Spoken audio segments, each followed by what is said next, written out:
Hey everyone, this channel is called Wendy's Parade of Perfume and I'm your host Wendy. On this channel, I'm here to talk about the perfumes on my shelf, what I've been wearing, what I've been thinking about perfume-wise, and this is just going to be a super informal, very chatty, winter-themed perfume list. This is just a list of perfumes that I've been wearing a lot. Some of them are my favorites that I like to wear in the winter. Some are new to my shelf, so I'm still kind of, excited to wear them. And I drag them out more than I do some of my other perfumes. So we got a mix. We got new, we got old, we got decants. We have brand new, we have discontinued, we have niche, we have designer, we have all the things. We have reformulations. I don't have any dupes, but we have a lot. I really, really, really love, once the weather changes from autumn to true winter and it's genuinely cold outside, for some reason, I really start gravitating toward florals. I like to smell flowers in the winter. I don't know why, it's just a thing. I happen to be at the Ross, and like a lot of other people, I picked up Gardenia and Cardamom from Banana Republic for $20. And it's pretty good, you guys. Now, if you are expecting a Gardenia perfume, this is not it. For a little puff of perfume time, there is like a minute or two where this does smell like a Gardenia perfume. It also has a little puff in time where it smells a little bit spicy, just like a smooth though, like cool toned green cardamom. Cardamom is a spice, but it's not like a spicy spice. Do you know what I mean?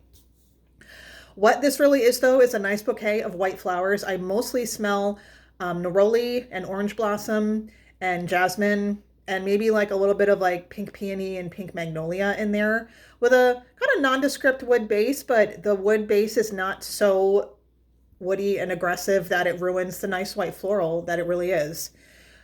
There's also kind of, it almost veers on like a watery floral, like aquatic, just because I don't want anyone to think this is not a powdery floral and it's not like a sugary floral and it's not a gourmand floral. It borders on being a little bit aquatic. So sometimes I feel like I pick up a little bit of a watery note in here too, but I don't know. For $20, I think this is a really, really lovely bouquet of white flowers. There is no way in hell that there's any gardenia in here. That's a really expensive extract, and for $20, Banana Republic ain't putting no gardenia in here. But it's a nice white bouquet. I wouldn't even say that this is an approximation of a gardenia. Like, it's not even like a fake gardenia. It's just a white flower bouquet. However, I do like this a lot, and I have to give two shouts to Gardenia and Cardamom from Banana Republic, also for being so accessible and so damn inexpensive. So lately, I have been wearing the Musc Noir from Narciso Rodriguez. And this is the first one in the line that is mostly like plum and white flowers and suede. And I'm a sucker for suede. And this perfume is sweetly plummy, and the white flowers are just kind of like generic white flowers. But the suede on my skin really pops, and I just like it. It's like a nice fruity leather, white flower perfume that's easy to wear but yet has interesting suede notes. And I've liked this so much that I ordered recently the Musc Noir Rose. And I heard Danielle talking about this before I got it, and I was so excited because I was like, wow, we're just always on the same wavelength. I can't wait to see if I like this. I did not make this dent. I ordered this used off from Mercari, so full disclosure, I have not used this much yet. But that's to say, I've worn this for like 3 days straight because this has been such fun to wear. Unfortunately, the only thing that's a little bit unfortunate is that this, to my nose, even though there's a suede note, this is much less leathery and suedey than the original one. But there's a pop of like this pink pepper that smells really rosy, and the tuberose is huge, and it's just a nice bouquet of white flowers. Kind of girly and sweet, but the sweet from this comes from the flowers and not from any fruits or anything. I don't find this to be terribly complicated, but this is just a blast to wear, and I'm actually really glad that I have this one too. So I've been really liking to wear the little Musc Noirs from Narciso Rodriguez. And yes, I'm really enjoying the Rose one too. Not as rosy as I was expecting either. I feel like the rose notes are come from the pink pepper, but that's okay. I like it. I like it. Okay. We'll just keep on with the white flowers. This is actually an old perfume from Guerlain called Jardin de Bagatelle. And I have the 80s original, which is much dirtier than this, but backing up. This is also a reformulated re-release. They put all their classics in these bottles, but now this is a clean, soapy, bright, white floral bomb. White floral bomb. Okay, so you have to have an extremely high tolerance for this sort of thing. If you're not into white florals, if you're not into like nearly suffocating white florals, this is probably not the perfume for you. Also, there's nothing here that like cuts it besides maybe a tiny bit of aldehydes, a little bit of greenery in the background, but there's no vanilla, there's no resins, there's nothing like sweet or even that woody to like put a damper on everything. The white flowers are just in here and they are explosive. Like every single one you can think of. Mostly orange blossom, neroli, gardenia, jasmine, but I also smell some carnation, a little bit of violet peeks out sometimes. There's just, it's just a stunning bouquet of white flowers with a bit of greenery in the background and a tiny, tiny bit of woods, but it's not like particularly sandalwoody or God forbid ambroxany, but just a big bouquet of white flowers. And I have absolutely loved wearing this. I may do a review on this because I have the old one too, and I can like do a little compare and contrast. And I'm also on the hunt. This is the Eau de Parfum. I'm kind of on the hunt for the Eau de Toilette because I've read that it's a little bit different. But yeah, I don't know, something about white flowers in the winter just kind of cheers me up. I do like cold weather, but the lack of daylight and the fact that I go into a dark building to go to work in the dark, and then by the time I leave, it's pitch black, and that brings me down. So I need some white flowers to cheer me up. And that is Jardin de Bagatelle from Guerlain.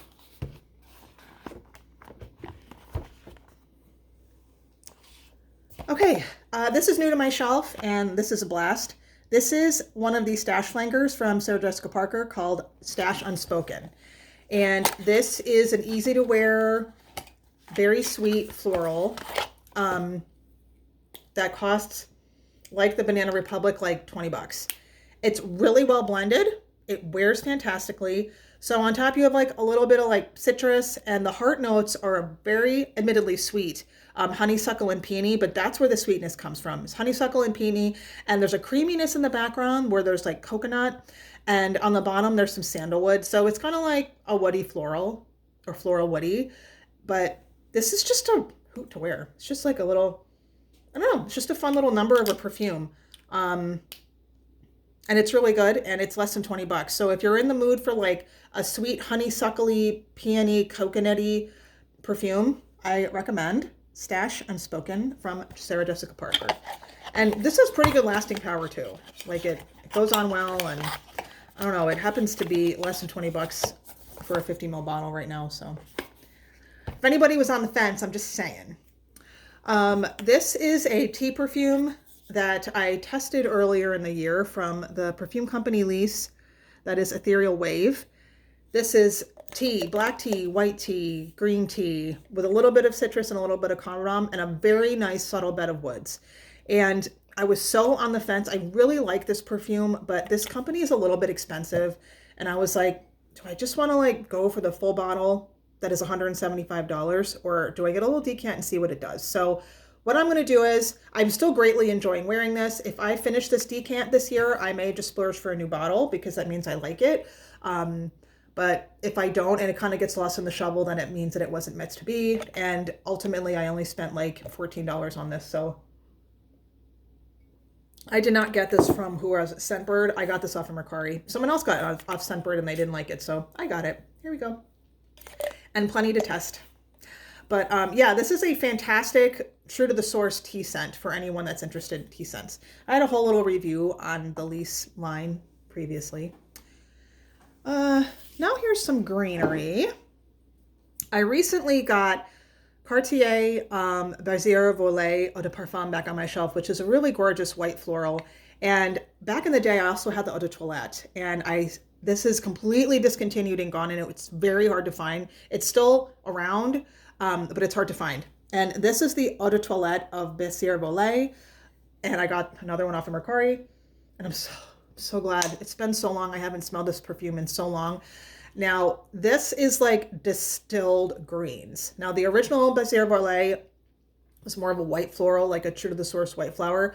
This is just, there is white like petals in this perfume, but it's so stunningly green. It's like florist green, florist shot green, and you know, crystallized with almost like these citruses. It's just like this cold crystalline green perfume that it lasts a really long time. It smells really good when it's cold out. Ironically, you'd think this would be like a springtime perfume, but I really love the way this smells in the cold. This is when I used to wear it back in the day. I don't know, 10 or 15 years ago when I had it.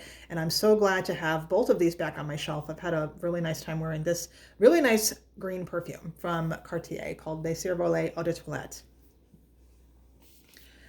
Okay, another one that most people would think is for spring.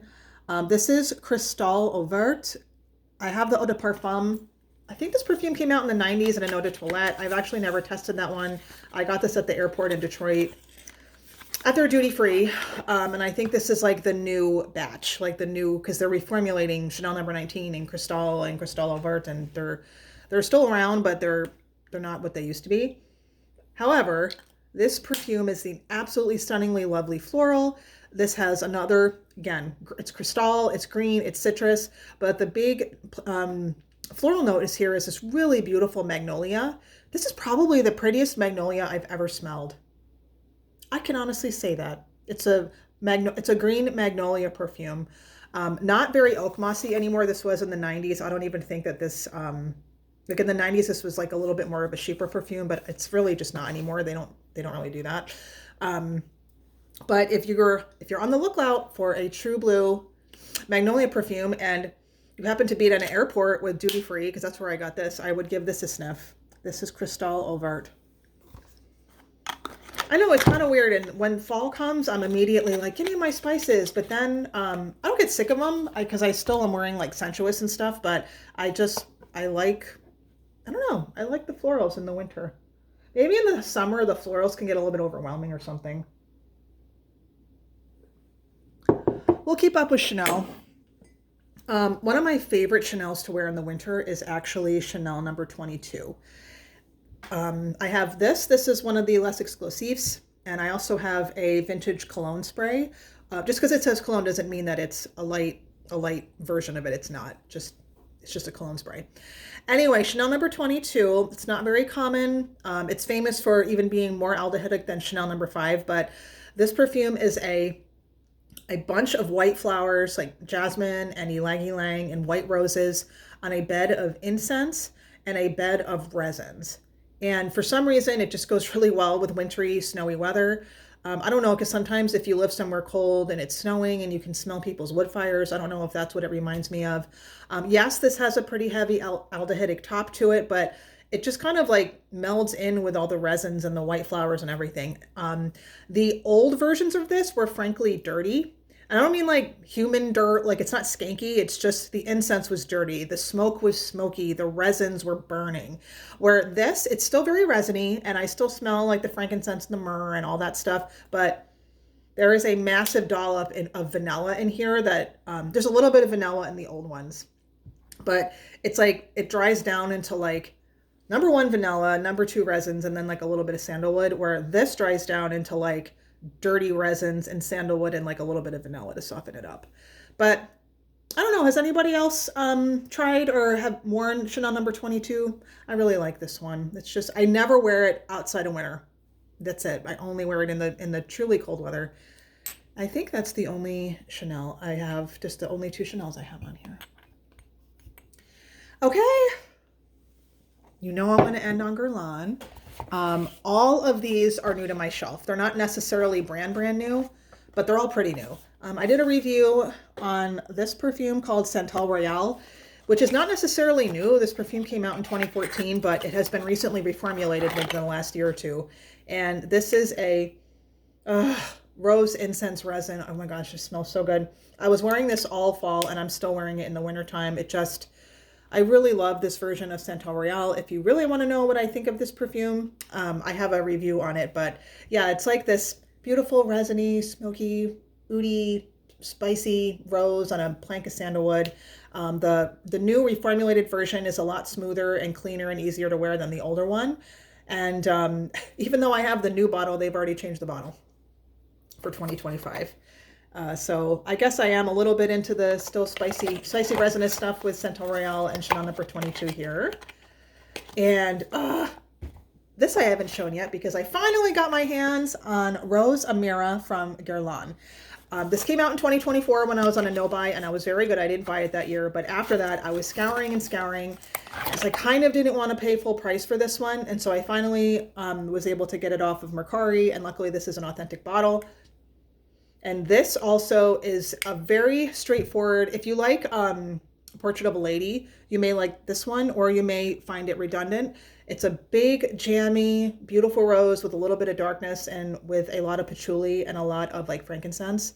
And I'm just a sucker for that sort of thing. I can just have 50 of that kind of motif and I'll just want more because I really like it. But yeah, Rose Amira has been very pretty to wear, and I'm really glad I finally found it. And this has been a really pretty nice, a really pretty rose perfume to wear. And speaking of changing the bottles, even though this came out in 2024, they have also changed the bottle for this. It's hard to see, but this is like a ruby red. There's the light catching it a little bit. This is like a ruby red bottle. And I think they changed the bottle to black with a different color sticker on it. But yeah, already, and I don't know if it's reformulated or not. Some people on the reviews are saying it is, but that's fine. I got the OG being 2 years ago. And the last perfume I'm going to end on is Shalimar Millésime. I am not going to do a full review on this. I usually do a review on the Shalimar flankers every year, but it is not because I don't like this, it's because I do. But I found it easy to wear. It's mostly vanilla, a little bit of bergamot. There's a hint of musk in the background and a hint of leather in the background. Also a hint of earthy iris that just adds a little bit of grounding to it. For the life of me, I cannot smell any rose in here, even though that's one of the notes. I find this version of Shalimar to be really cozy, really easy to wear, without being too sweet, without being too candied. I don't know. I really like it, and I've been having a good time wearing it, and I think a lot of people have too. They made this one really accessible. Supposedly it's going to be in their permanent line. I even have a bit of a dent in here. But yeah, when I first got it, I knew I liked it, but the more I wear it, the more I want to wear it. You guys know those ones? So anyway, I just wanted to get on here. I've been unfortunately a little bit busy, and I still am thinking about perfume and wearing perfume, and I do miss you guys, so please let me know what you've been wearing and what you've been up to. And everyone have a Merry Christmas, Happy Hanukkah, Happy Diwali, Happy Winter Solstice, that's today, Happy New Year, season's greetings, and all that good stuff. And thank you for being here if you'd stay here this long with me, and I'll talk to you later. Bye-bye.